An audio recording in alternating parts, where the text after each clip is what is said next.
মুখ সামলে বলার তো কিছু নেই। আপনি শাওয়ার নিয়ে বের হওয়ার সময় সে নিশ্চয় আপনাকে তেমন খালি গায়ে দেখেছে, তাই না?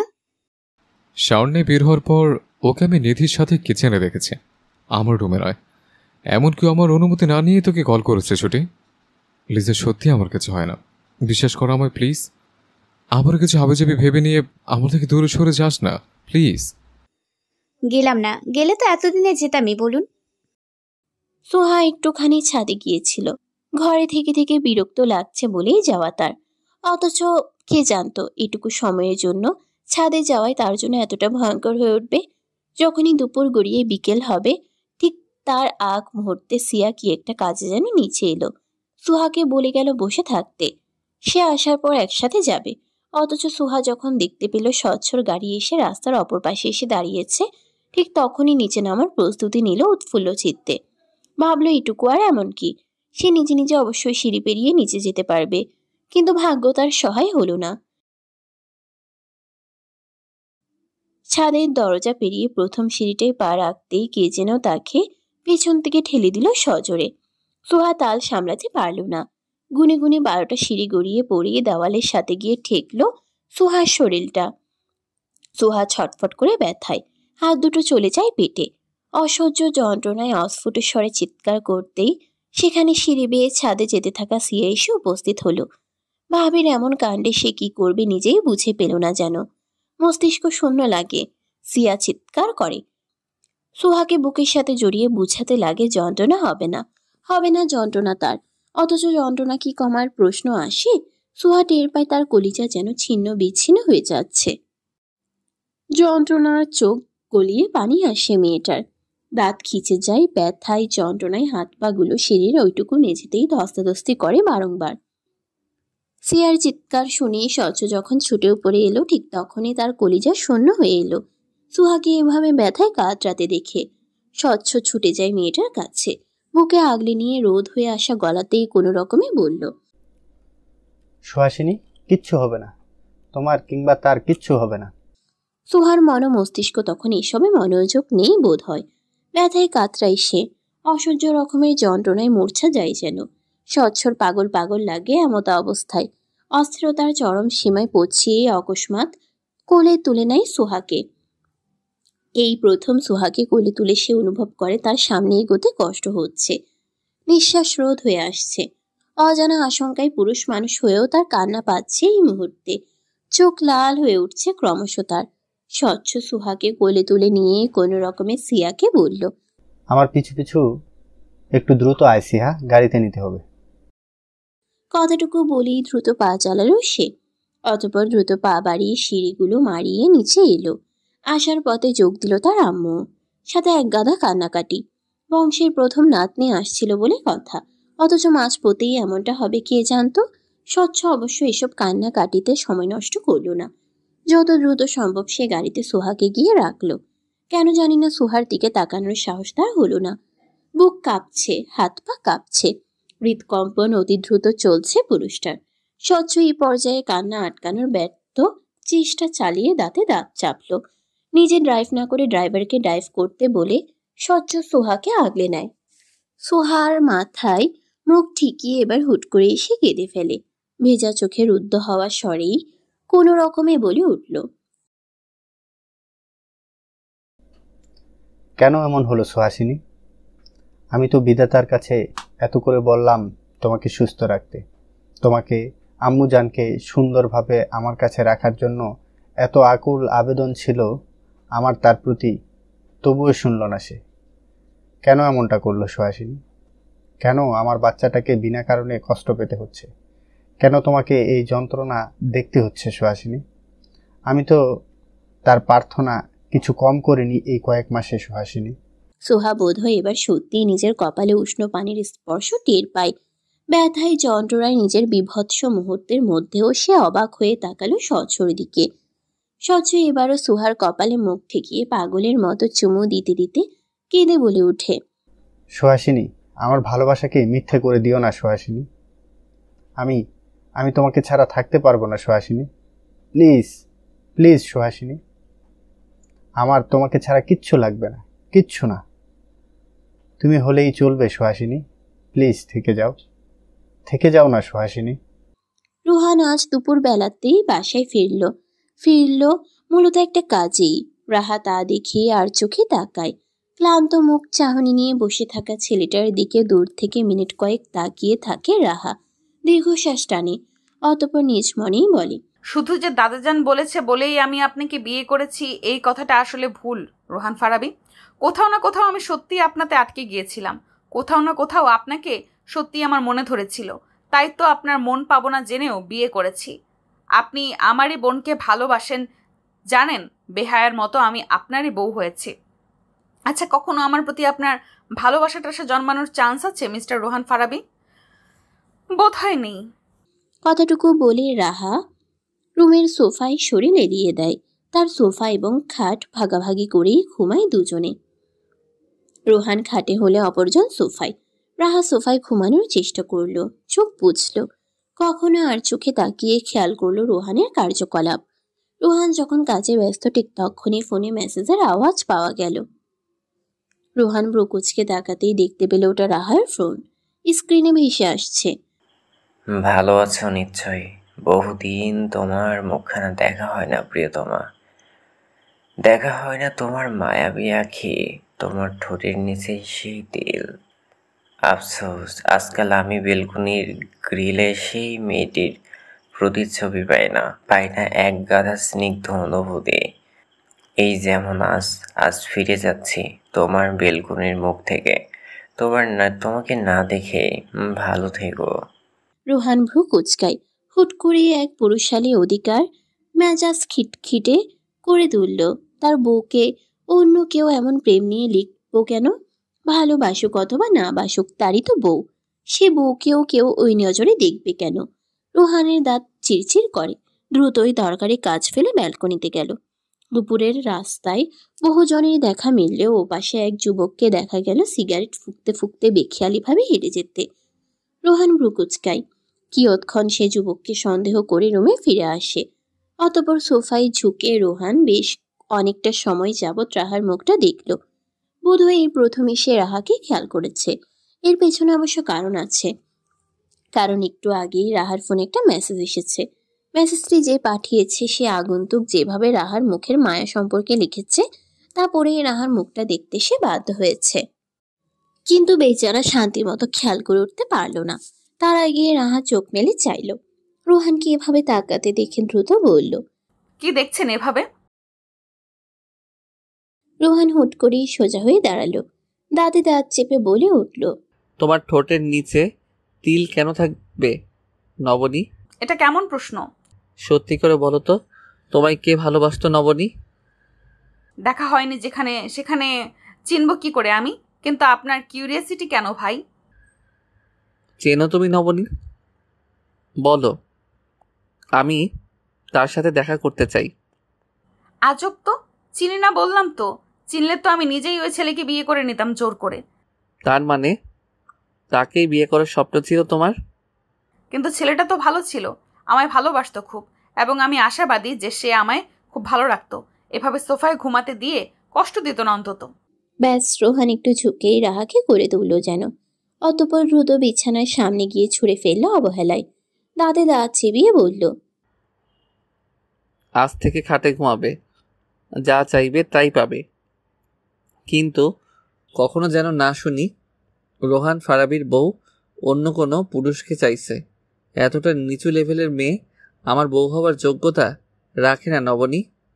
কথাগুলো কাট কাট স্বরে বলেই পা বাড়ালো রোহান। রাহা টলমল চোখে চেয়ে থাকলো এবারে। সে যথেষ্ট শক্ত মেয়ে, তবুও কানা পাচ্ছে আস্তার। কেন ওভাবে ছুঁড়ে ফেললো? দোষ কি তার? ওভাবে নিচু বলে ইঙ্গিতে বা করলো কেন? হসপিটালের করিডোরে টানা পায়চারি করতেই দেখা গেল স্বচ্ছকে। কেবল পারছে না ডক্টরের রুলস ব্রেক করে সে অপারেশন কেবিনে ঢুকে পড়তে। স্বচ্ছ ছটফট করে।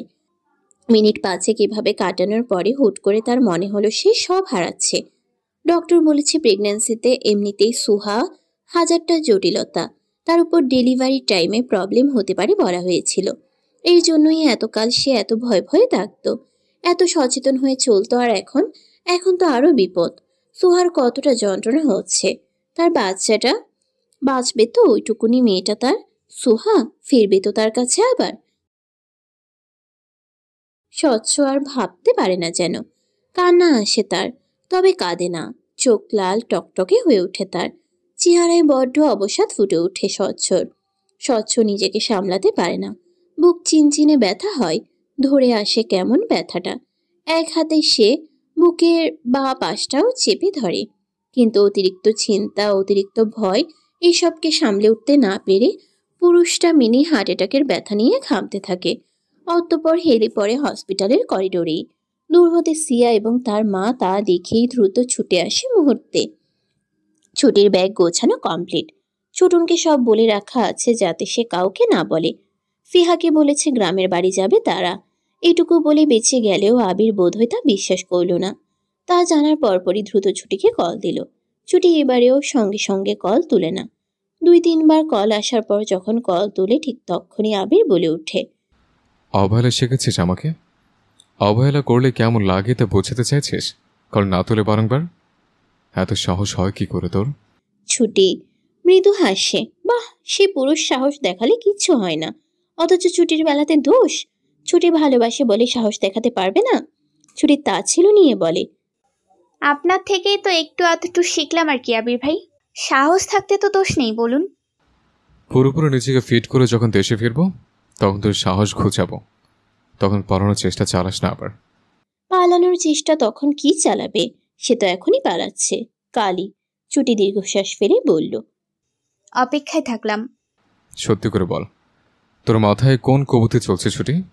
আবার গ্রামের বাড়িতে গিয়ে অন্য কাউকে বিয়ে করার চেষ্টা চালালে কিন্তু আমার চাইতে খারাপ কেউ হবে না। ছুটি তা ছিল করে হাসে। এই যে এতকাল যে অবহেলা, অনাদর, যোগাযোগ ছিন্ন রেখে তাকে ছটফট করাতে করাতে মেরে ফেলে নিজের যে খারাপ সত্তার পরিচয় দিয়েছে, এর চাইতেও খারাপ আর কি হবে? ছুটি বলে, যতটা খারাপ ইতোমধ্যেই হয়েছেন এর চাইতে বেশি খারাপ আর কি হবে আবির ভাই? আর কিভাবে আমায় মারার প্ল্যান করবেন? যেভাবে প্ল্যান করলে তুই শুধু আমার থাকবে। সোহার তখনও জ্ঞান ফেরেনি। ডক্টর বলেছে মায়ের অবস্থা খুব একটা ভালো নয়, তবে তারা চেষ্টা চালাচ্ছেন। অন্যদিকে সদ্য জন্মানো তাদের মেয়ে শিশুটিও এখন সুস্থ সবল বাচ্চা হিসেবে জন্ম নেয়নি। তার উপর পর্যাপ্ত সময়ের আগেই 7 মাস সময় মায়ের পেট থেকে সেই দুনিয়ার আলো দেখেছে। স্বচ্ছকে যদিও এখন এসব নিয়ে ছোটাছুটি করতে বারণ করলেন ডক্টর। আশ্বাস দিলেন সব ঠিক হয়ে যাবে, কিন্তু স্বচ্ছ শুনল না। খবর পাওয়া মাত্রই সোহাকে দেখার জন্য ছটফট করল। ছেলেটার চোখ লালছে, শার্টটা ঘামে ভিজে চুপচুপে হয়ে আছে। এমনকি কপাল থেকেও ফোঁটা ফোঁটা হয়ে গড়াচ্ছে ঘামের বিন্দুকণা। পাশাপাশি দাঁড়ালে হয়তো যে কেউই নাক ছিটকাবে ঘামের গন্ধে। চেহারায় বড্ড অবসাদ। স্বচ্ছ কিছুটা হট্টগোলি পাকিয়ে ফেলল অপারেশন কেবিনের সামনে। স্বচ্ছর মা যদিও একটাবার বাচ্চাকে কোলে নিয়ে দেখল, কিন্তু স্বচ্ছর ধ্যান জ্ঞান তখন বাচ্চার মধ্যে ছিলই না যখন সে শুনল বাচ্চার মায়ের অবস্থা ভালো নয়। ডক্টর স্বচ্ছকে শান্ত করার চেষ্টা চালালেন। এই পর্যায়ে গলা ছেড়ে বলে উঠলেন, দেখো স্বচ্ছ, এমন একটা কেস যে তৈরি হবে তা তোমাকে আগে থেকেই জানানো হয়েছিল। আর 2-1টা প্রেগনেন্সির মতো সুহার প্রেগনেন্সিটা অতটা সহজ ছিল না স্বচ্ছ। অনেক কঠিন জার্নি মেয়েটার। জানি না কতটুকু সে শেয়ার করছে, কিন্তু এমন একটা পরিস্থিতি যে তৈরি হবে তা তোমাকে বলেছিলাম আগেই। তাও যদি এই খারাপ রকমের ঘটনাটা না ঘটতো, হয়তো মা বাচ্চা দুজনকেই আমরা সুস্থ হিসেবে পেতাম। স্বচ্ছ আকস্মিক নিজের হট্টগোল পাকানো রূপ ছেড়ে গম্ভীর সত্তা ধারণ করল, যেন সে এসব জানে, এসব বুঝে। চোখ লাল হয়ে ওঠে গাঢ় হয়ে তার। স্বচ্ছর বুক ভার লাগে। আবারও অসহায় লাগছে তার পরিস্থিতির সামনে দাঁড়িয়ে। এই পরিস্থিতিটা তার পছন্দ হচ্ছে না। তার সুহাসিনী আবারও আগের মতো তার উপর রাগ দেখাক, অভিমান করুক, সে কিছু করবে না, নিজেকে ঠিক রাখবে। কিন্তু এমন অনিশ্চয়তায় সে কিভাবে নিজেকে ঠিক রাখবে? বহু কষ্টে নিজেকে শক্ত রেখে হাত জোড়া মুঠো করল সে। কয়েকবার ঢুক গিলে টান টান স্বরে জানালো, আমি আপনার কাছে কিচ্ছু চাই না ডাক্তার, আমার মেয়েকেও না, কিন্তু আমার সুহাসিনীকে বাঁচিয়ে দিতে হবে। যে কোনো কিছুর মূল্যেই ফিরিয়ে দিবেন তাকে। আমি আর কোনো বিশৃঙ্খলা করব না, শুধু ওকে বাঁচিয়ে দিন। আমি ওকে ছাড়া থাকতে পারি না ডাক্তার। ডক্টর দীর্ঘশ্বাস ফেললেন। এবারে মুখ গোল করে শ্বাস ফেলে জানালেন, আমরা চেষ্টা করছি স্বচ্ছ, তাছাড়া সুহা এখনো মারা যায়নি। তুমি এভাবে বাঁচিয়ে দিন বলছো যেন সে আর নেই। স্বচ্ছ লাল রক্তিম চোখ নিয়ে তাকালো ডক্টরের দিকে। কথাটা তার একেবারেই পছন্দ হয়নি যেন। বলল, ওকে থাকতে হবে ডাক্তার, যেভাবেই হোক, যে কোনো মূল্যেই ওকে থাকতে হবে। আমরাও আশা করি সে বেঁচে থাকবে স্বচ্ছ। এই পর্যায়ে স্বচ্ছ যেন আর কথা বলতে পারল না, গলা বেঁধে আসছে। কিয়ৎক্ষণ চুপ থেকে পরক্ষণেই আবার বলল সে, ওকে দেখতে চাই একবার ডাক্তার, দেখার অনুমতি দিন ডাক্তার, নয়তো খারাপ হবে। যেন স্বচ্ছ আদেশ করছে। অথচ মধ্যবয়স্কা ডক্টর মহিলা এবার একটু হাসল, বলল, যাও, আমরা ততক্ষণে সোহাকে রক্ত দেওয়ার ব্যবস্থা করছি।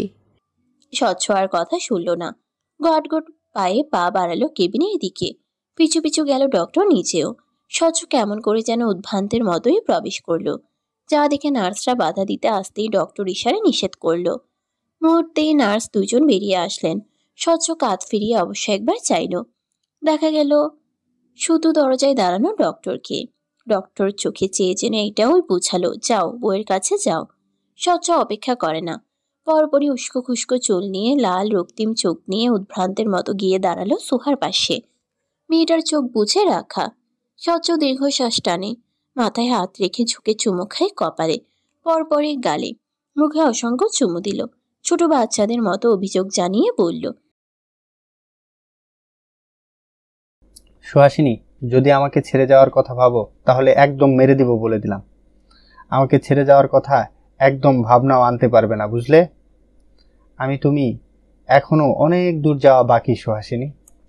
এই পর্যায়ে কথা বলতে গিয়েই স্বচ্ছর গলা ধরে আসে, অস্থির লাগে। সোহার মুখের দিকে চেয়ে মাথার চুলে হাত বুলাতে বুলাতে বলে ওঠে, কেন হলো অমনটা?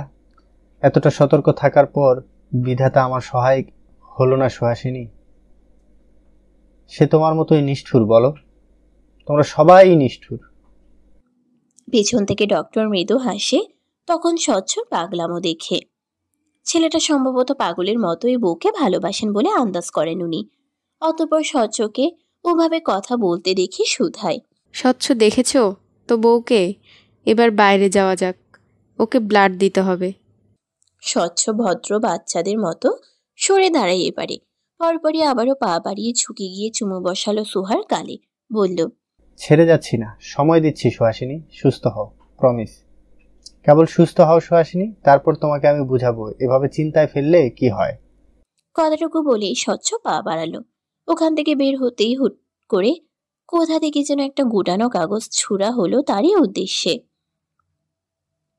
স্বচ্ছ ভ্রু কুচকায়, হাতে নিতেই কাগজটা মিলে দেখতে পায়।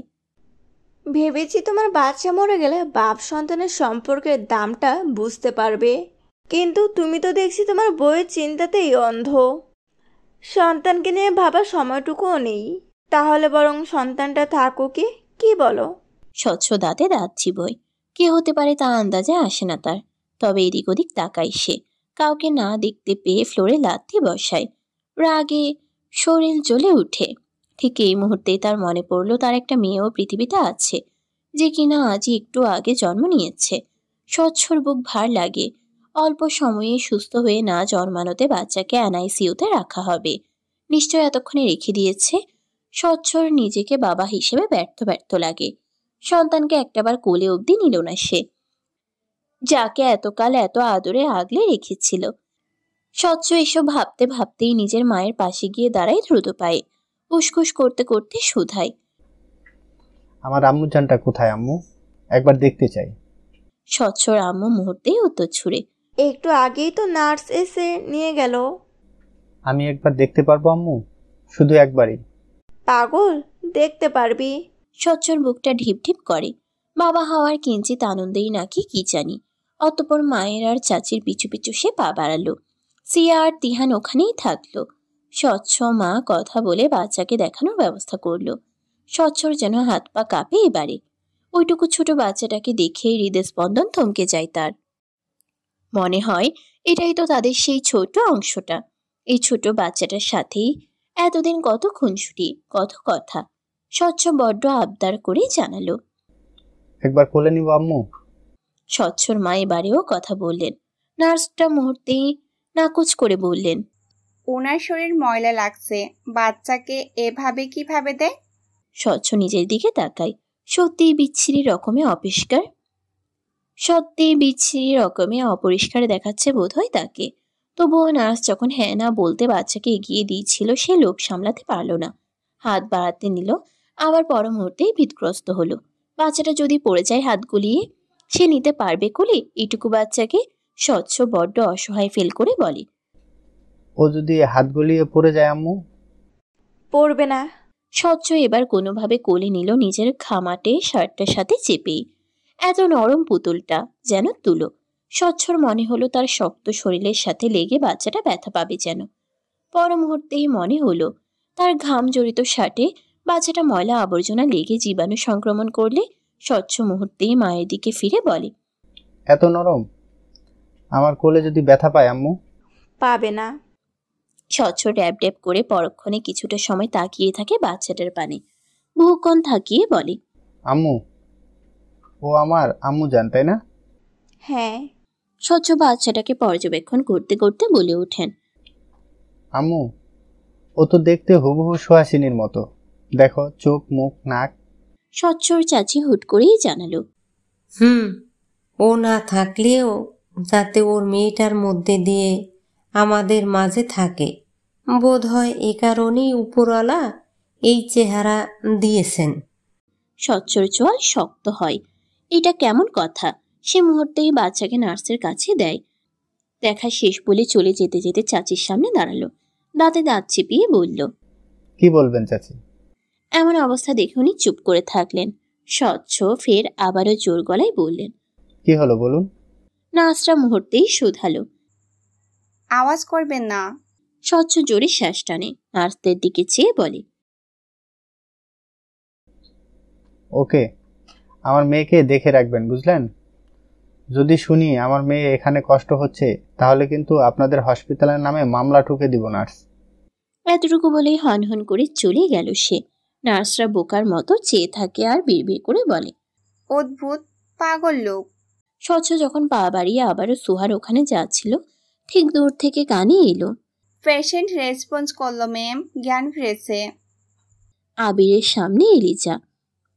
চোখ মুখ তার শক্ত, চাহনি কঠিন। আবির মুহূর্তেই শুধালো, তুই কোন সাহসে আমার রুমে ঢুকেছিল লিজা? হ্যাঁ, মানলাম তুই নিধির খুব ভালো ফ্রেন্ড, ওর বাসা আসতেই পারিস, কিন্তু আমার রুমে কেন? এই কয়েক মাস চিকিৎসা করেছিস বলে? বিশ্বাস কর, যদি আমি কোমায় না থেকে আমি সজ্ঞানে থাকতাম, তোর হাতের চিকিৎসাও নিতাম না।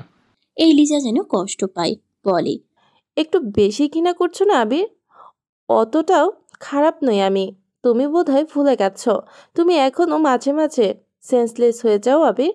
চিকিৎসা এখনো চলছে। সেন্সলেস হয়ে যায় বলেই দরজা রুমে খোলা রাখে, কিন্তু তুই যে সেই সুযোগটা ব্যবহার করবে জানতাম না। কোন সাহসে আমার ফোন রিসিভ করেছিলে? তোমার বউ কেমন রিয়াক্ট করে তাই দেখছিলাম, কিন্তু সে তো আমায় চিনলই না আবির। আবির রেগে তাকায়। এলিজার ফোনটা কেড়ে নিয়ে ছুটির নাম্বারে কল দেয়। অতঃপর ফোনটা এগিয়ে দিয়ে কাটকাট স্বরে বলে, এক্ষুনি ফোন করে আমার সামনে সব সত্যিটুকু বলবে লিসা, নয়তো খুব খারাপ হবে। ছুটি তখন ঘুমে, চোখ লেগে এসেছিল বোধ হয়। হুট করেই চোখে ভাসলো আবিরকে, তার খুব কাছে সন্নিকটে। পুরুষটাকে অনুভব করে চমকে উঠে সে। বুঝতে পারে পুরুষটা ঠোঁট ছুঁয়েছে তার কপালে, গালে, শেষ অবধি ঠোঁটে। ছুটি এসব অনুভব করে যখন চমকে ওঠে, ঠিক তখনই তার ঘুম ভাঙে। ছুটি বুঝতে পারে প্রতিবারের মতো এটাও তার স্বপ্ন। দীর্ঘশ্বাস ছাড়ে সে। এই কয়েক মাসে আবিরকে সে বহুবার স্বপ্নে পেয়েছে, উপলব্ধি করেছে, এবং যখন চোখ মেলে নিজেকে বাস্তবে ফিরে পায়, ঠিক তখনই বুঝতে পারে সবটা স্বপ্ন। ছুটি মৃদু হাসে এইসব ভেবে। হুট করে কি বুঝে ফোনটা নিয়ে দেখে মাত্রই 3-4টা কল এসেছে হোয়াটসঅ্যাপে। কে সেটা বুঝতে না পেরে সে কল দেয়। কল দেওয়ার সাথে সাথেই কল রিসিভড হলো। কথা শুনে বুঝতে পারে এটা এলিজা। ছুটি ঝামেলা না বাড়াতে বলল, শুনুন এলিজা, আবির ভাই আপনাকে ভালোবাসে সে আপনাকে এলিজা নামেও ডাকে। ভালোবাসে? হ্যাঁ, আপনি শুধু শুধু অপছন্দ করে আমাকে অভিশাপ দেবেন না ডক্টর এলিজা। আমি খুব আশাবাদী আপনাদের ভবিষ্যৎ সংসার দেখব বলে। আমি সত্যি মন থেকে চাই আপনি তার স্ত্রী হন একটা সময়। কথাটুকু বলা শেষ হতেই আবির খপ করে ফোনটা কেড়ে নেয়। দাঁতে দাঁত চিবিয়ে বলে ওঠে। কি চাস? ছুটি স্তব্ধ হয়ে শুনে, বাহ, এলিজার পাশে তাহলে আবিরও আছে, ভালো তো। আবির ফের বলে, কি হলো, কথাটা নেমে গেছে এখন? কি চাস, মন থেকে বল। আপনি আপনার লিজাকে বিয়ে করুন, তাই। বিয়ে করলে তুই খুশি হবি? না হওয়ার কি আছে? শিওর? হ্যাঁ, অবশ্য আমার তো মনে হয় আপনারা ইতোমধ্যেই শুভ কাজটা সেরে ফেলেছেন আবির ভাই। না হলে আপনাকে কল দিলে তাকে পাই, তাকে কল দিলে আপনাকে পাই। সুন্দর না বিষয়টা? আবির দাঁতে দাঁত চাপে, চোয়াল শক্ত হয়। মেয়েটাকে এই মুহূর্তে কষিয়ে একটা থাপ্পড় দিতে পারলে তার ভালো লাগতো। সবসময় আগে ভাগে এক চামচ বেশি বুঝে। মুহূর্তেই তেরা স্বরে বলে ওঠে আবির, তো এই সুন্দর বিষয়টা দেখে কি তোর খুব কষ্ট হচ্ছে? কষ্টটা আজকাল আর আমার হৃদয়ে নাম লেখায় না আবির ভাই। অবশ্যই এর জন্য আপনার কাছে কৃতজ্ঞ আমি, কারণ আপনার কারণেই আজকাল কষ্টদের হজম করতে শিখেছি। আমার কারণে কেন কষ্ট পেয়েছিস এটুকু এক্সপ্লেন করার সুযোগটা হলেও আমায় দিতে হয়, কিন্তু তার আগে উল্টাপাল্টে ভেবে রেখেছিস। এর পেছনে কোনো কারণ থাকতে পারে, এটা তো ভাবতে পারিস ছুটি। সারা জীবন এতটা বোকা কেন থেকে গেলি? একটা মেয়ে আপনার ঘরে থাকছে, নির্দ্বিধায় ফোন রিসিভ করছে, এসব জানার পর আমি উল্টাপাল্টা ভাবছি আবির ভাই। ঠিক বলেছেন, কারণ তো ছিল এতগুলো মাস অবহেলা করার, এবং কারণটা হলো আপনার প্রিয়তমা লিজা, রাইট? আবিরের এই পর্যায়ে নিজের মাথা নিজে ফাটাতে ইচ্ছে করে। রাগ হচ্ছে, গা চলছে তার। শক্ত স্বরেই বলে, ফোন রাখ, মেজাজ খারাপ হচ্ছে তোর সাথে কথা বলে। বোকা ছুটি আবারও আবিরকে রাগিয়ে দেওয়ার মতো কয়েকটা শব্দ ব্যবহার করলো। ফোন করে আপনাদের বিরক্ত করে ফেললাম বোধহয়। আচ্ছা, রাখলাম। আপনাদের একান্ত মুহূর্তগুলো এনজয় করুন। আবির যদি সামনে থাকতো, নির্ঘাত আজ ছুটি চর খেতে খেতে অবস্থা খারাপ হয়ে যেত। আবির মুঠো শক্ত করে, দাঁতে দাঁত চিবিয়ে বলে, হ্যাঁ, মহাবিরক্ত করে ফেলেছিস আমায়। সুহার জ্ঞান ফিরেছে ঠিক, তবে সে এখনো শারীরিকভাবে অতটা সুস্থ নয়। ফলস্বরূপ স্বচ্ছকে প্রথম দেখা করতে না দিতে চাইলেও স্বচ্ছর জেদের কাছে হার মানলেন ডক্টর। বললেন জাস্ট কয়েক মিনিটের জন্যই দেখা করে আসতে। স্বচ্ছ সেই সুযোগ হাতছাড়া করল না। গিয়ে সর্বপ্রথম সুহার হাতটা নিজের হাতে নিয়ে অভিযোগ শুধাতে লাগলো নিজের মতো করে। নিষ্ঠুর, তুমি নিষ্ঠুর সুহাসিনী। আমায় এভাবে মৃত্যুর দিকে ঠেলে দিয়ে তুমি একবারও আমার খোঁজ অবধি নিলে না। দিব্যি এতক্ষণ চোখ বুঝেছিলে। সুহা কথা বলতে পারল না, শরীর বড্ড ক্লান্ত যেন তার। তবে চোখে হাসলো স্বচ্ছর কথা শুনে। নার্সদের কথাই শুনেছে তার মেয়েটা তার মতোই দেখতে হয়েছে, যদিও অসময়ে জন্মানোতে বাচ্চাটাও অল্প দুর্বল। তবে মেয়েটা তার বড্ড আদুরে। এইসব শুনে সুহার মন ফুরফুরে লাগছিল। নিজের মেয়েকে ছুঁয়ে দেখার, একটিবার চোখ ভরে দেখার ইচ্ছা জাগে যদিও মনে, তবে পূরণ করতে পারল না, কিংবা মুখে বলে বুঝাতে পারল না, শুধু হাসল। স্বচ্ছ আবারও ডাকলো, সুহাসিনী। সুহা এবারেও কথা বলল না। স্বচ্ছ কিছুটা ঝুঁকে একটু আগের মতো করিয়ে আবারও চুমু খেলো সুহার চোখ মুখে। বলল, এই কয়েক মুহূর্তই বহু জ্বালিয়ে ফেলেছ জনাবা। আপনি নিজেও জানেন না আপনাকে ছাড়া আমি নিঃশ্বাস অবধি ঠিকভাবে নিতে পারি না। সুহা যখন এবারেও শুধুই চোখে হাসলো, ঠিক তখনই স্বচ্ছ অসন্তুষ্ট হয়ে ডক্টরের দিকে তাকালো। কপাল কুঁচকে নিয়ে বলে উঠল, ওর গান ফিরেছে অথচ ও কথা বলছে না কেন ডাক্তার? আপনারা এতক্ষণ কিসের ইঞ্জেকশন পুশ করেছেন আমার বউকে? ডক্টর এই পর্যায়ে হাসে। কি ভেবেছে এই ছেলেটা, ইঞ্জেকশন পুশ করে কথা দূর করে দিল? হেসে বলল, প্রাথমিকভাবে জ্ঞান ফিরছে শুধু স্বচ্ছ, ওর শরীর এখনও অতটা স্টেবল নয়।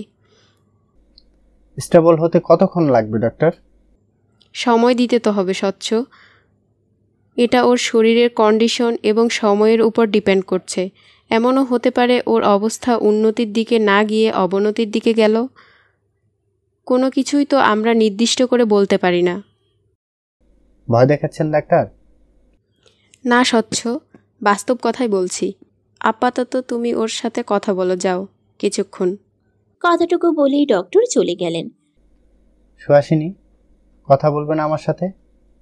আম্মুজানকে দেখবে না? একদম তোমার কার্বন কপি হয়েছে সে।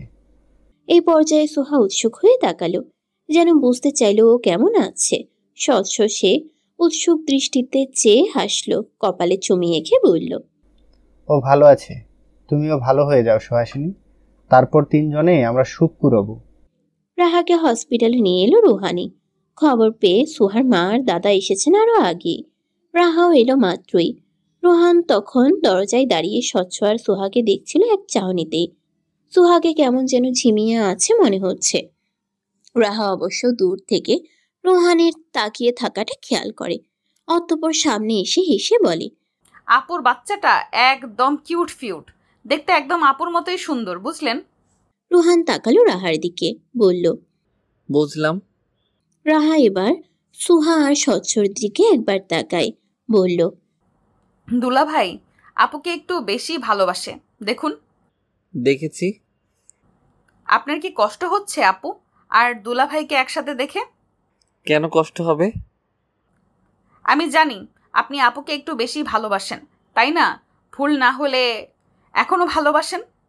এখানে এসেও কথাটা তোলার কোনো মানে আছে রোহান বুঝে না। রাহার দিকে চোয়াল শক্ত করে তাকায় সে, বলে, এটা তোমার জানা কথা নবনী, তাকে একটা সময় পাগলের মতোই ভালোবেসেছিলাম, সুতরাং এখন না ভালোবাসার প্রশ্নই ওঠে না। আমার দুলা ভাই খুবই ভালো, জানেন, আপুকে পাগলের মতো ভালোবাসে সে। সুতরাং আপনি আপুকে পাগলের মতো ভালো না বাসলেও চলবে, বুঝলেন? তোমাকে তো ভালোবাসছি না, সুতরাং তোমার সমস্যা না হলেও চলবে। সমস্যা এখানেই, আমাকে না ভালোবেসে প্রতিনিয়ত অধিকার ফলাচ্ছেন আমার উপর। আপুর অবশ্য এদিক দিয়ে ভাগ্য ভালো, দুই পুরুষের ভালোবাসা পেয়ে গেল বিনা কষ্টে। আজকাল তো পুরুষদের ভালোবাসা মানেই বিরল বস্তু। হিংসে হচ্ছে নাকি নিজের প্রতি? এই জীবনে হয়নি, ভবিষ্যৎ জীবনেও কখনো হিংসা হবে না। কিছুটা সময় আগে হসপিটালে সাদও এসেছে। সিয়া সাদকে দেখে ফ্যালফেল করে তাকিয়ে থাকে। আজ কতগুলো দিন হলো তাকে সাদ পড়ায় না, ইচ্ছে করেই পড়ানো বাদ দিয়েছে, শুধুমাত্র ওই সিগারেটটার ঘটনাটা নিয়ে। সিয়ার দুঃখ হয়, এতকাল কথা বলার জন্য ছটফট করে অবশেষে যখন সুযোগ মিলল, ঠিক তখনই সে নিজেকে আর দমিয়ে রাখল না। সাদের সাথে সামনাসামনি দাঁড়িয়ে গুটি কয়েক কথা বলেই শোধালো, হসপিটালে রাহা আপু এসেছে, আপনার ভালোবাসার মানুষ সাদ ভাই। সাদ মুহূর্তেই ভ্রুকুচকে নেয়, চমকায়, বলে, কি বললে? ভালোবাসার মানুষ মানে? চমকালেন কেন? আমি জানি রাহা আপুর গোপন প্রেমিকটা আপনিই ছিলেন সাদ ভাই। ব্যালকনিতে দেখতে পাওয়ার জন্য ঘুরঘুর করতেন, আননোন নাম্বার থেকে মেসেজ দিতেন, আরো কত কি, তাই না? তবে কাহিনীটা ইন্টারেস্টিং সাদ ভাইয়া। ওপাশ দিয়ে তখন রোহান হেঁটে যাচ্ছিল। সিয়ার শেষ কথোপকথনগুলো সবটাই শুনল সে। অতঃপর ঘাড় বাঁকিয়ে তাকিয়ে দেখল ছেলেটাকে। সাদ, ওই ছেলেটা যে সুহাদের বন্ধু ছিল। রোহান ব্রুকুচকে তাকায়, সাদকে আগাগোড়া পরীক্ষা করে দেখতে থাকে কেমন নজরে যেন। পুরো 24 ঘন্টা আবির যোগাযোগ করেনি ছুটির সঙ্গে, নিজ থেকে কল করেনি। নিজ কল করলেও যে মেয়েটা আজকাল সঙ্গে সঙ্গে রিসিপ্ট অথবা খুব খুশি হয় এমনটাও নয়, বরং বুঝে খুবই বিরক্ত সে। আবির দীর্ঘশ্বাস ফেলে। অতঃপর নিজেকে মানাতে না পেরে যখন কল দিল, তখন বুঝতে পারলো কল যাচ্ছে না। আবিরের কপালে ভাঁজ পড়ে। বার কয়েক চেষ্টা করে যখন হতাশ হলো সে, তখনই ফোনটা ছুঁড়ে ফেলল সে। বিড়বিড় স্বরে বলল, অবহেলা করছিস কর, পালিয়ে বেড়াচ্ছি বেড়া, কিন্তু আর মাত্র কয়েকটা দিন পর যখন দেশে ফিরব, তখন তোর সব ভুল ভাঙাবো। ভেবেছিলাম তোর সব ভুল বোঝাবুঝি সরাসরি দেশে ফিরে সামনাসামনি ভাঙাবো, বুঝিয়ে বলবো, কিন্তু তুই হতে দিচ্ছিস কই? বারবার আমার ধৈর্যের পরীক্ষা নিচ্ছিস। প্রমিস, এক চুল ছাড় দিব না তোকে এসবের জন্য। কড়াই গন্ডার শাস্তি পাবো ছুটে। ছুটি তখন অচেনা দেশের উদ্দেশ্যে, হাতে মোটা মোটা লাগেজ। একটু আগেই ছোট এয়ারপোর্টে পৌঁছে দিয়ে গেছে। অবশেষে এয়ারপোর্টের যাবতীয় কার্যকলাপ শেষ করেই অনেকটা সময় পর বিমানের সিটে গায়ে নিয়ে বসলো। ঠিক তখনই তার মন খারাপ হলো, কান্না পেল। আচ্ছা, আবির ভাই যেদিন দেশে ফিরবে সেদিন তাকে খোঁজ করবে তার, নাকি ভুলে যাবে কোথাও তার জীবনেও ছুটি নামক একটা অধ্যায় ছিল। এর প্রায় সপ্তাহ খানিক পর দেশের মাটিতে পা রাখলো আবির। এই সপ্তাহ খানিকের মধ্যে ছুটির সাথে একটা বারের জন্য সে যোগাযোগ করে উঠতে পারেনি, না তো কথা বলতে পেরেছে।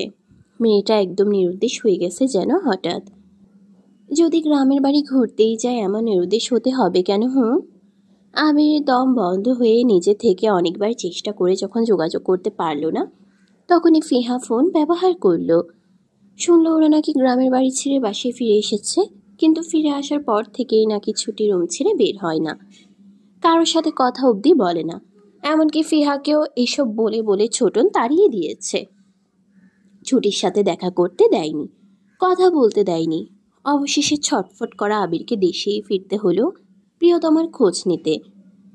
দেশে এসেও সর্বপ্রথম নিজের বাসায় না গিয়ে সর্বপ্রথম সে এলো ছুটিদের বাসাতেই।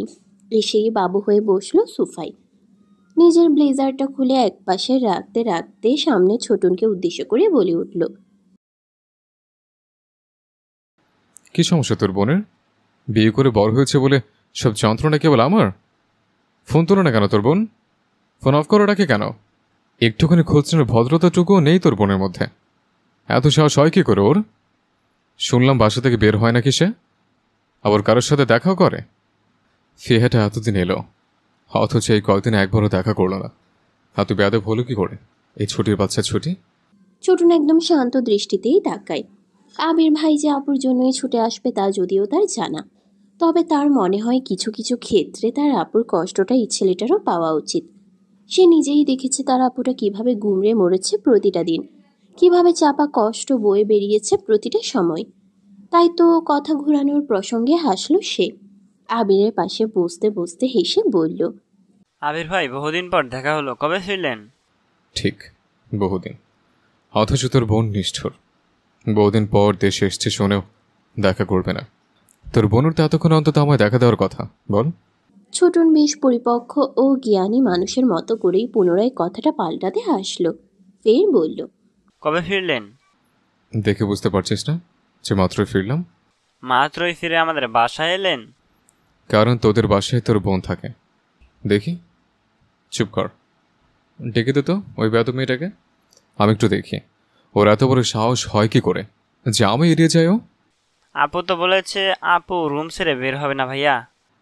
কেন বের হবে না? বের হতে হবে, বল গিয়ে। ছোটন মানল না। আবিরের কথা মতো উঠে গিয়ে ছুটিকে ডাকও দিল না। আবির বিস্ময় নিয়ে দেখছে ছোটনকে। ছুটির সাথে সাথে এইটুকু ছেলেটারও পরিবর্তন ঘটেছে বুঝতে পারছে সে। আগের ছোটন তার কথা মতো কাজ করত, এখনকার ছোটন তার চেয়ে ভিন্ন। আবির যখন ভ্রুকুচকে চেয়ে থাকে ঠিক তখনই ছোটন গম্ভীর গলায় উত্তর দিল, আপুর মাথা ব্যথা, ঘুমাচ্ছে। আমি চাই না এ ঘুম থেকে উঠে পড়ুক। আবির ভাই ঘুমাচ্ছে, ঘুমাক। ওর ওইটুকু ঘুম আজ না গেলে চলবে। বকা দিবে আমায় আবির ভাই। আবির বুঝে কাজ হবে না এই ছোটনকে দিয়ে। সে তৎক্ষণাৎ উঠে দাঁড়ায়, তড়িঘড়ি করে পা বাড়াতে বাড়াতে বলে ওঠে, দরজা ভেঙে আমার বউকে আমি দেখে আসি, বরং তোদের অত শত কথা শুনতে পারছি না। আপু সত্যি রাগ করবে আবির ভাই? ওর রাগ আমার জানা আছে। ছোটন উঠে পথ আটকালো আবিরের, বুকে হাত গুজে উত্তর দেয়, আসলে একটু আগে ঘুমিয়েছে তো মাথা ব্যথাটা দ্বিগুণ করবে এখন ঘুম ভাঙলে। আপনি বরং নিজের বাসায় যান, আবির ভাই ফ্রেশ হয়ে নিন। আমি আপুকে ঘুম থেকে উঠলে বলবো যে আপনি এসেছেন। আবির হুট করে থামে, ভাবে ঘুমাচ্ছে ঘুমাক, মাথা ব্যথা করবে মেয়েটার। এমনিতে তার কারণে মেয়েটার লাইফের এমন পরিণতি হয়েছে। আবির দীর্ঘশ্বাস ফেলে বলে, ওকে, ঘুম ভাঙাবো না, একবার ঘুমন্ত অবস্থায় দেখে তো যেতে পারি, বল। আপু ভেতর থেকে দরজা আটকে রেখে ঘুমিয়েছে। ওকে, তাহলে তোর বোনকে ঘুম থেকে ওঠার পর ডিরেক্ট ছাদে পাঠাবি। ওকে আচ্ছা। আমি যে এসেছি এটা একবারও যা তোর কানে না যায়। ওকে, সারপ্রাইজ তোর বোনের জন্য। ঠিক আছে, আপুর কানে যাবে না। আবির খুশি হলো যেন। মনে মনে ছুটির সাথে বিকালে অথবা সন্ধ্যায় দেখা করার অপেক্ষা করতে লাগলো। নিজ মনে হাসলো এটা ভেবে যে ছুটি আজ কতটা চমকাবে, কতটা বিস্ময় নিয়ে তাকে দেখবে, ছুটিকে সারপ্রাইজ দিবে বলে কথা। আবির হাসে, বিড়বিড় করে বলে, এবারও ছাড় পাবি না বোকা পাখি, তোর সমস্ত বোকামো এবার সামলে নেব নিজের নিয়মে। ছুটি ছোটনের থেকে কিছুটা সময় আগেই সবটাই শুনতে পেয়েছে। আবির তাকে সারপ্রাইজ দিবে শুনে খারাপ লাগলো কেন জানি তার, কারণ ভালোবাসার মানুষ বলে কথা তার। ছুটি কিয়ৎক্ষণ দীর্ঘশ্বাস ফেলে এক নজরে চেয়ে থাকে আবিরের একটা ছবির দিকে। সুধাই, আমি আপনাকে বুঝতে পারি না আবির ভাই, সত্যিই কি ভালোবাসেন আমায়? সত্যিই কি গুরুত্ব দেন আমায় আবির ভাই? যদি সত্যি এত বেশি গুরুত্বের চোখে আমায় দেখেনি তবে এত অবহেলা করলেনি বা কেন? কি দোষে? আবির অপেক্ষা করতে লাগলো দুপুর জুড়ে। বিকাল হলো, অতঃপর সন্ধ্যা। ছাদের কার্নিশে দাঁড়িয়ে অনবরত চোখ বুলাতে থাকলো ছুটিদের ছাদটাতেই। অথচ ছুটির আসার নাম নেই।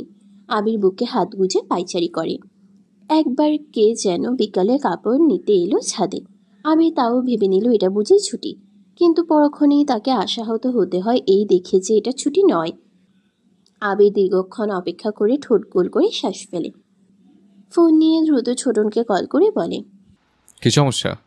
তোর আপু ঘুম থেকে ওঠে না এখনো? নাকি বুঝে গিয়েছে যে আমি এসছি? আমি আছি বলে আসছে না, তাই না? রোহান তখন গাড়ি করে বাড়ি ফিরছিল। রাত 8টা। ঠিক তখনই তাদের বাড়ির গলিটায় দেখা মিলল সাদের। এই কয়েকদিনে সে কয়েকবারই সাদকে দেখেছে এখানে, এবং হসপিটালে সেদিনের পর থেকে মাথায় এটাই গেঁথে নিয়েছে যে সাদি নবনীর সে গোপন প্রেমিক। রোহান দাঁতে দাঁত চাপে। গাড়িটা একপাশে সাইড করে জানালা সরিয়ে সাদের উদ্দেশ্যে হেসে বলে, আজকাল এই পাড়ার অলিতে গলিতে আপনাকে মাঝে মধ্যে দেখা যায় ভাই। কি ব্যাপার বলুন তো, কাউকে খুঁজতে আসেন নাকি? সাদ প্রথমে চমকে তাকায়, পর মুহূর্তেই সরল হাসি দিয়ে বলে, না না, এখানে একটা টিউশনই আছে ভাই, এই কারণেই। রোহান জানে এই পুরোটাই মিথ্যে। টিউশনির জন্য আসে নাকি নবনীর জন্য আসে তা সে জানে না। রোহান ক্রুর হাসে, বলে, শিওর? হ্যাঁ। আবারও মিথ্যে। রোহান এই মুহূর্তে টের পেল প্রকৃতি তার প্রতি প্রতিশোধ নিচ্ছে। ঠিক এই মুহূর্তে এসে স্বচ্ছর দিকটা উপলব্ধি করতে পারে। মানতে পারে না যে কোনো এক ছেলে তারই বউয়ের দিকে মুগ্ধ হয়ে তাকিয়ে আছে এমন দৃশ্য। প্রকৃতির প্রতিশোধ ভয়াবহ। সে যে স্বচ্ছকে জ্বালিয়েছে সুহাকে নিয়ে, এখন অন্য কেউ তার বউয়ের প্রতি রোজ রোজ মুগ্ধ হয়ে তাকে জ্বালাচ্ছে। রোহান মনে মনে রেগে যায় যেন, কিন্তু উপর দিয়ে বলে, এত দূরে টিউশন করানোর কি প্রয়োজন বলুন? এর চেয়ে ভালো টিউশনিটা ছেড়ে দিন, আপনারই তো কষ্ট হয়। না না, কষ্ট হয় না, এতটাও দূরে না হয় আমার জন্য। আচ্ছা, তাও ভালো। কথাটুকু বলেই আর একটুও ভদ্রতা না দেখিয়ে গাড়ি চালিয়ে চলে গেল সে। সাদ আহাম্মকের মতো চেয়ে থাকলো কেবল। অন্যদিকে রোহান বাসে এসে নিজের রুমে গেল। নবনীকে ব্যালকনিতে দাঁড়িয়ে থাকতে দেখে রাগে চোয়াল শক্ত হয় তার। হুট করেই খপ করে নবনীর হাতটা শক্ত করে চেপে ধরে সে। তারপর রুমে এনে শক্ত গলায় বলে, বেলকনিতে কার জন্য দাঁড়িয়ে থাকো জানি না আমি? আজ থেকে তুমি বেলকনিতে যাবে না নবনী। রাহা বিস্ময় নিয়ে তাকায়। এর আগে রোহান এমন অধিকার বোধ দেখায়নি। এমন রাগও নয়। কৌতূহল নিয়ে জিজ্ঞেস করল, কেন? আমি বলছি এটা যথেষ্ট নয়। কারণ ছাড়া আমি যথেষ্ট হিসেবে নিতে পারছি না। বেলকনিতে খুব মশা হয়েছে, তোমায় কামড় দিলে রোগ হতে পারে, পরে দৌড়াদৌড়ি আমাকেই করতে হবে। তার চেয়ে বরং আগে থেকে প্রতিরোধ করা ভালো নয়? তাই রাহার বিশ্বাস হয় না যেন। মশা কোথায়? রাহাকে তো আজ পর্যন্ত একটা মশাও কামড় দিল না।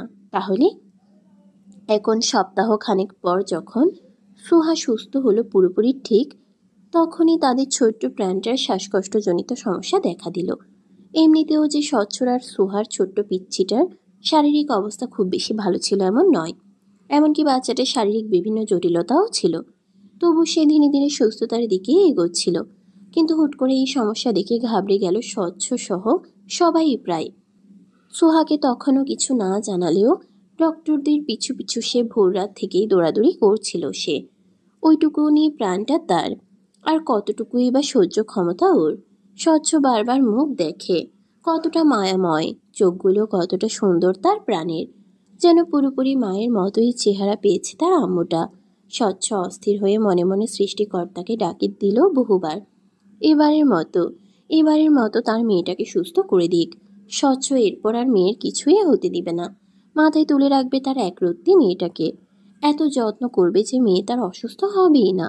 স্বচ্ছ যখন বুকের ভেতর তীব্র কম্পন সামলে বারবারই একই প্রার্থনাই করছিল, ঠিক তখনই চাইল্ড স্পেশালিস্ট তাসনিয়া সামনে এলেন। হালকা গলা ছেড়ে শান্ত স্বরে শুধালেন,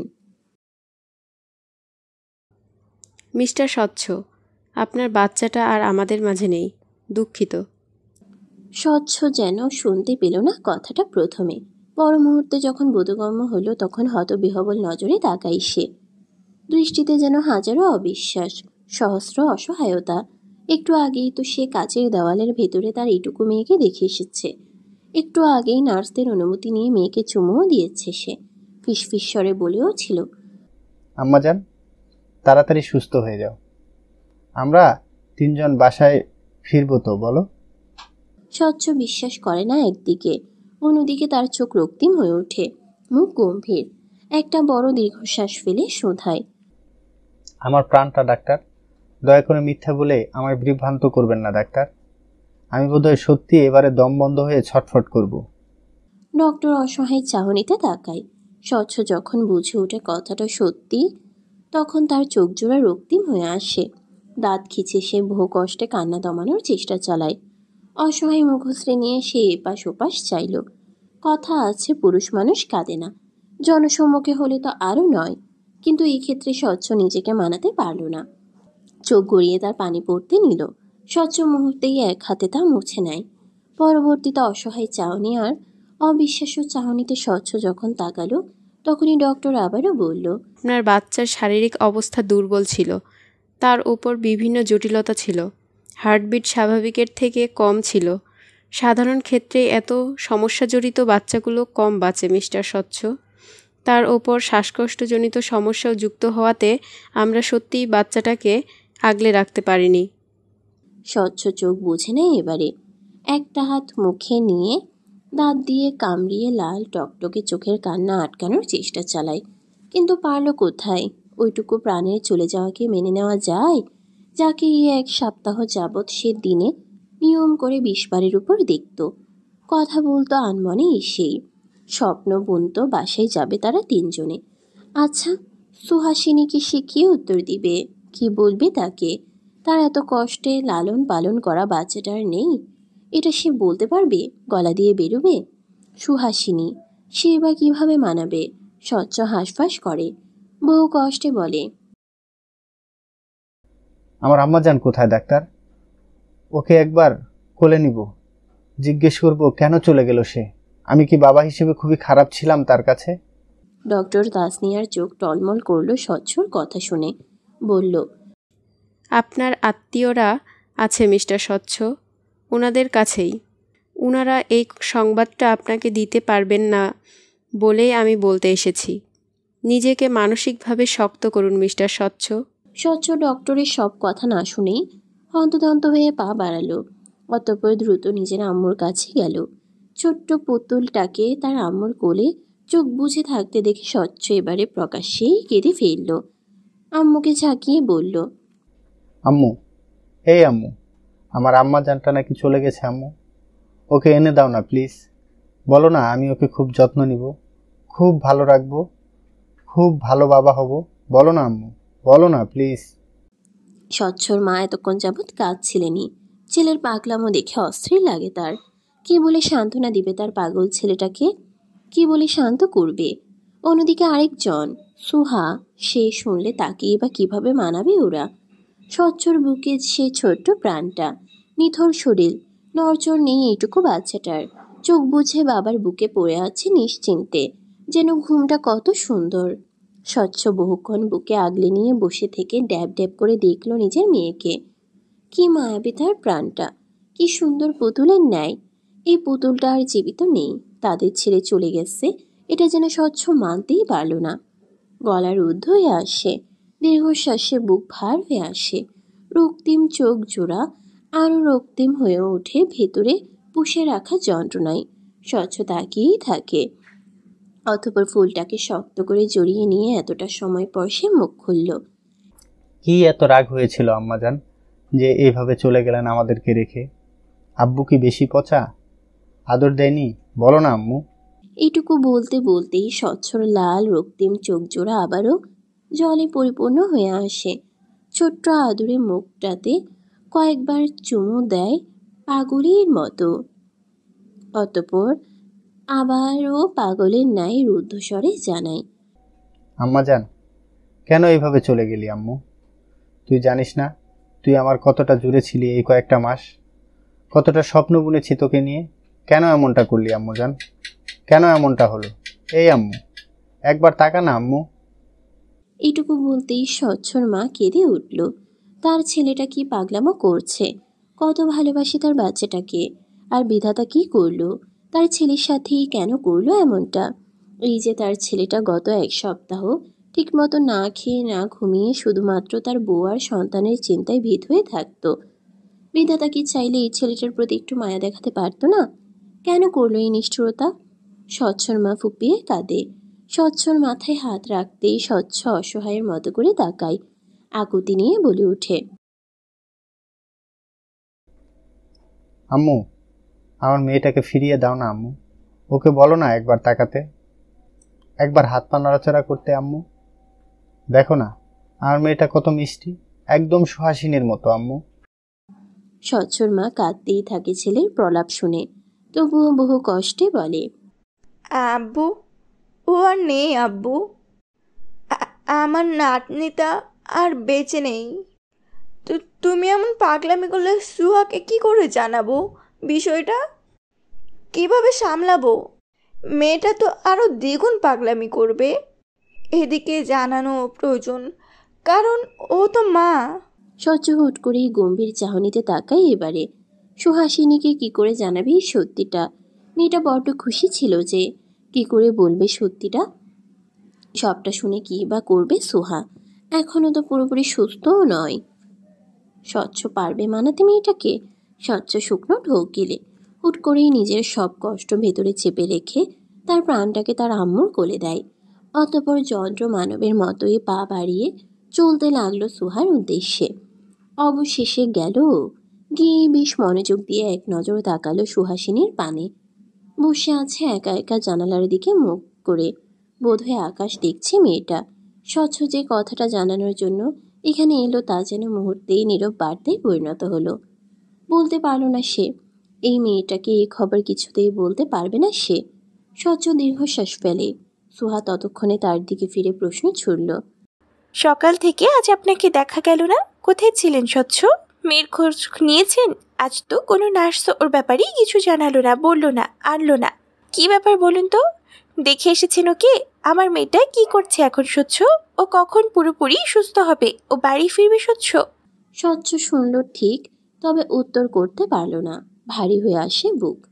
অস্পষ্ট স্বরে বলে, সুহা ভ্রু কুচকে তাকায় স্বচ্ছর দিকে।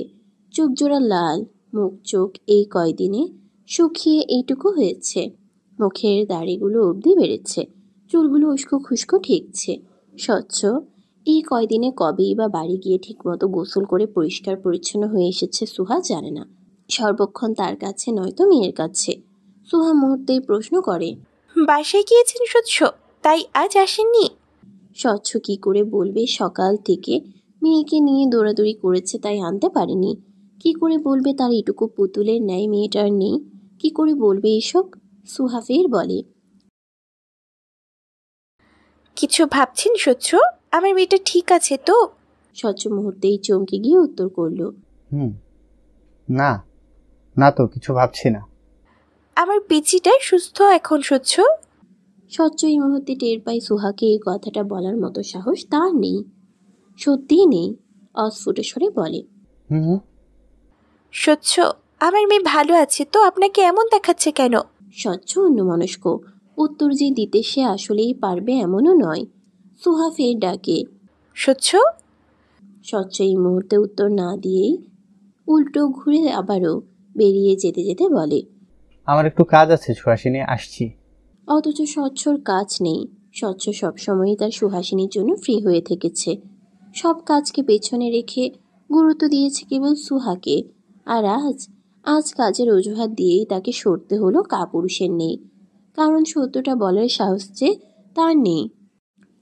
আবির গুনে গুনে 18টা শাড়ি কিনেছে, তাও এই সন্ধ্যাবেলায়।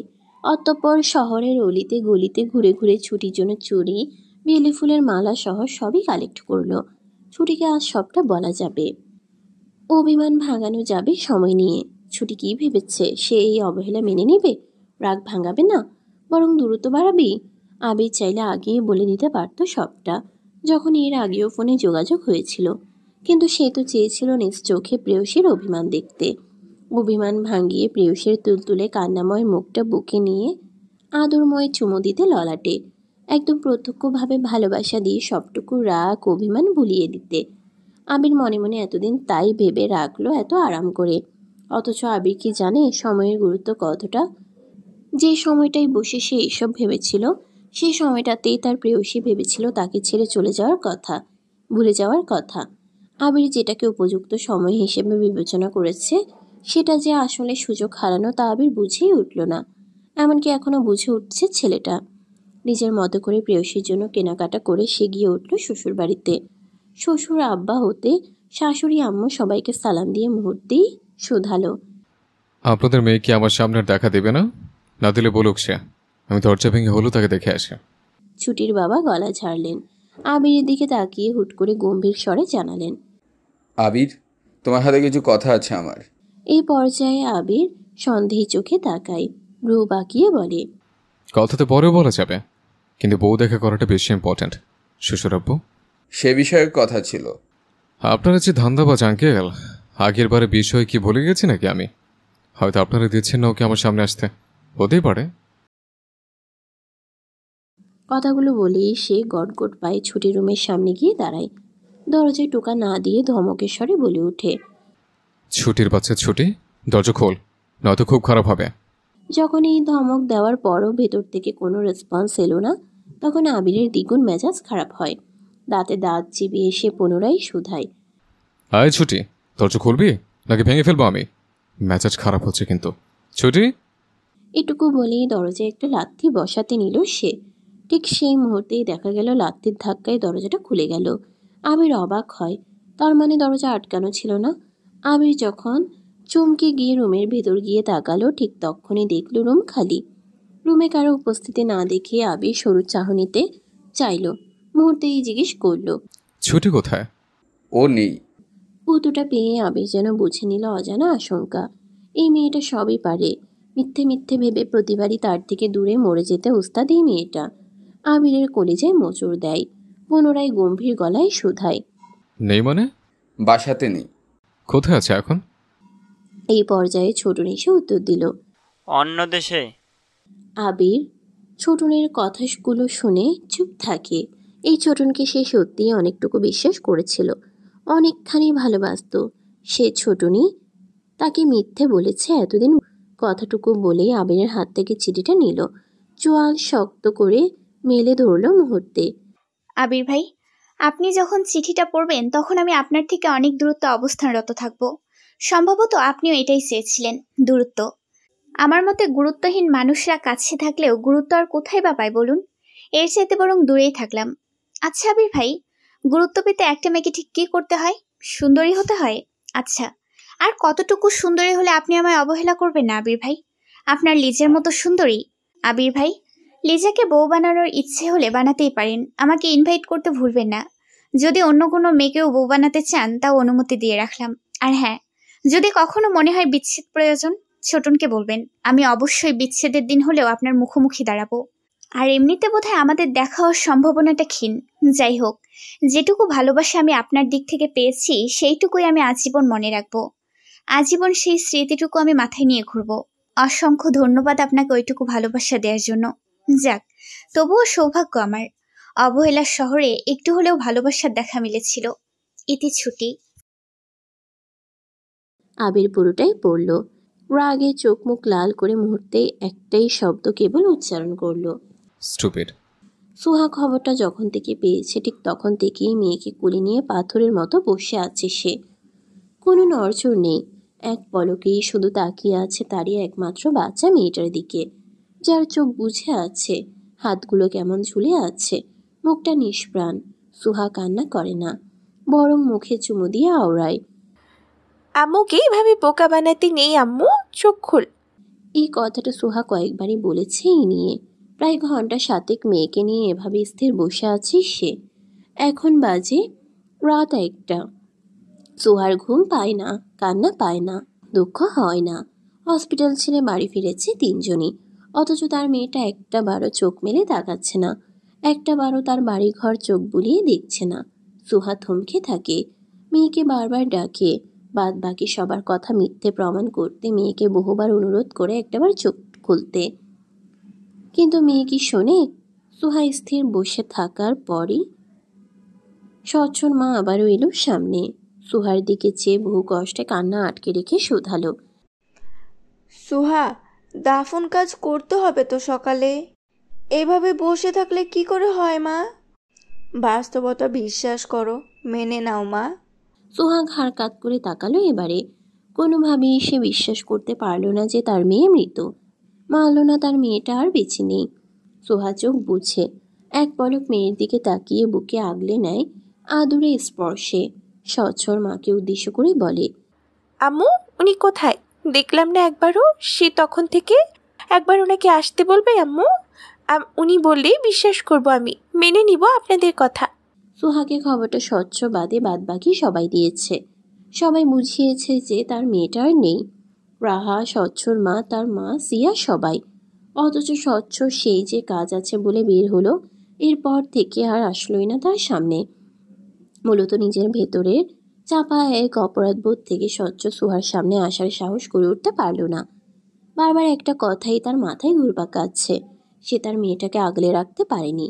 স্বচ্ছ আড়াল থেকে সুহাকে ঠিকই দেখেছিল এতক্ষণ। বহু কষ্টে নিজেকে ওই জায়গাটায় স্থির রেখেছে সে এতক্ষণ।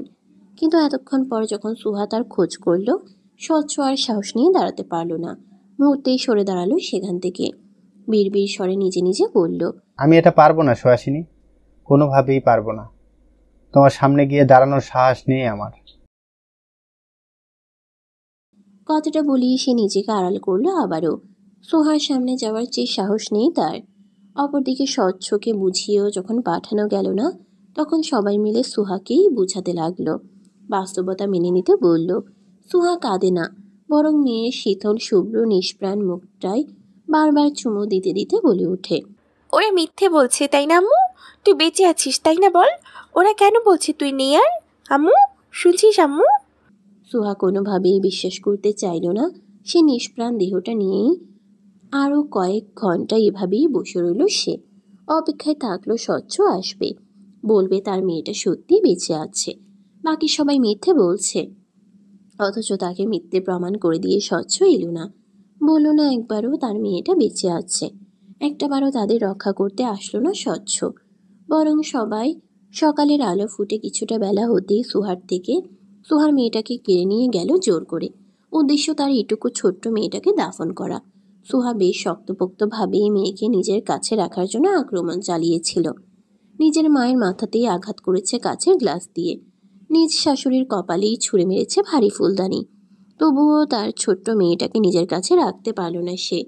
সুহা যখন বুঝতে পারে তার মেয়েটাকে মাটি চাপা দিয়ে দিবে, ঠিক তখনই সে আর্তনাদ করে ওঠে। চিৎকার করে বারংবার স্বচ্ছকে ডাকে। আর ঠিক তার কয়েক মুহূর্ত পরেই সে জ্ঞান হারিয়ে লুটিয়ে পড়ে ফ্লোরে। ফলস্বরূপ কপালের এক কিনার খুব বিচ্ছিরিভাবেই কেটে যায় তার। সোহার যখন জ্ঞান ফিরে তখন মাথায় ব্যান্ডেজ, হাতে স্যালাইনের নল লাগানো, মাথাটা ভার ঠেকছে। সোহা প্রথমে যখন কিছু বোধগম্য ঠেকল না, তখন ঘড়ির দিকে তাকিয়ে বুঝলো এখন রাত। পর মুহূর্তেই তার সব ঘটনা একের পর এক মনে পড়ে গেল স্পষ্টভাবে। চোখের সামনে স্বচ্ছকে দুশ্চিন্ত মুখ নিয়ে বসে থাকতে দেখে মুহূর্তেই শুধালো, স্বচ্ছ, আমার মেয়েটা কোথায়? বেঁচে আছে? ওরা কি ওকে জোর করে মাটিতে পুঁতে দিয়েছে স্বচ্ছ? আমার ওইটুকু মেয়েটা নিঃশ্বাস দিবে কি করে স্বচ্ছ? ওদের বলুন না আমার মেয়েটাকে ছেড়ে দিতে, বলুন না। সোহা উত্তেজিত হয়েই বসলো। মূলত এই কারণেই এতটা সময় সোহাকে ঘুমের ওষুধ দিয়ে নিশ্চুপ করে রাখা হয়েছিল। স্বচ্ছ সোহাকে সামলানোর জন্যই কিছুটা শান্ত স্বরে বলল, সুহাসিনী, শান্ত হও, আমি বলছি। সোহা শান্ত হলো না, দ্বিগুণ ছটফট করে বলে, স্বচ্ছ, এনে দিন না আমার মেয়েটাকে। আমি তো ভালো করে ওকে কোলেও নিতে পারিনি স্বচ্ছ। প্লিজ এনে দিন আমার পুতুলটাকে। স্বচ্ছ এবারে সোহাকে আগলে নেওয়ার ন্যায় জড়িয়ে নেয়, বলে, আমার কথাটা শুনো।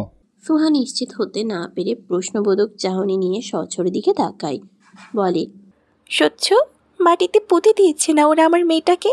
এতক্ষণে বলুন, সত্যি করে বলুন, পুঁতে দিয়েছে তাই না? মুহূর্তেই সোহার কি হলো কি জানি, স্বচ্ছকে এক ধাক্কায় সরিয়ে দিল সে। কিছুটা পিছিয়ে গিয়ে মুখ চোখ কুচকে নিয়ে শক্ত স্বরে বলে ওঠে, আপনি একটা কাপুরুষ স্বচ্ছ। নিজের স্ত্রী সন্তানকে রক্ষা করার ক্ষমতাটুকু নেই আপনার। চলে যান আমার সামনে থেকে, এক্ষুনি চলে যান। স্বচ্ছ ভঙ্গ হৃদয়ে চায়, চাহনি ক্লান্ত, বহু কষ্টে শুধায়, সুহাসিনী, আমাকে নামি আর ডাকবেন না স্বচ্ছ, একদমই ডাকবেন না। আপনি আমার মেয়েটাকে রক্ষা করলেন না, একবারও আমাদের কাছে আসলেন না স্বচ্ছ, আপনি বড় স্বার্থপর। সুহাসিনী, কথা বলবেন না, বের হয়ে যান, এক্ষুনি বের হয়ে যান। আমার মেয়ের বাবা হওয়ার কোনো যোগ্যতাই ছিল না আপনার, কাপুরুষ আপনি।